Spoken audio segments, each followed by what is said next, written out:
ঢাকা বিশ্ববিদ্যালয় কেন্দ্রীয় ছাত্র সংসদ ডাকসুর সহসভাপতি ও বাংলাদেশ ইসলামী ছাত্র শিবিরের কেন্দ্রীয় আন্তর্জাতিক সম্পাদক সাদিক কায়েম আগামী ১৩ মে বিবাহ বন্ধনে আবদ্ধ হতে যাচ্ছেন।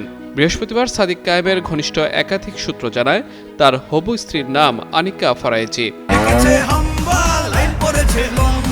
কি হয়েছে? মিনিস্টার ফ্রিজ কিনে হাম্বা জিতেছে।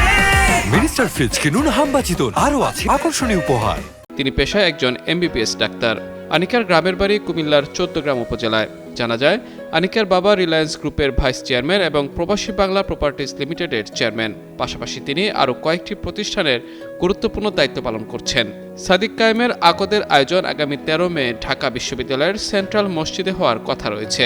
সেখানে ডাকসু নেতৃবৃন্দ ও বিশ্ববিদ্যালয়ের শিক্ষার্থীদের উপস্থিত থাকার কথা জানা গেছে। একই দিনে রাজধানীর একটি কনভেনশন সেন্টারে মূল অনুষ্ঠান আয়োজনের পরিকল্পনা রয়েছে। এদিকে ডাকসু ভিপির বিয়ের খবর ইতিমধ্যে সামাজিক যোগাযোগ মাধ্যমে আলোচনার জন্ম দিয়েছে। ডাকসুর নেতা ও ঢাবি শিক্ষার্থীরা বিষয়টি শেয়ার করছেন। বিশেষ করে ডাকসু নেতা মাজহারুল ইসলামের তৈরি করা একটি বিয়ের কার্ডের ছবি ফেসবুকে ছড়িয়ে পড়ার পর বিষয়টি আরও বেশি আলোচনায় আসে।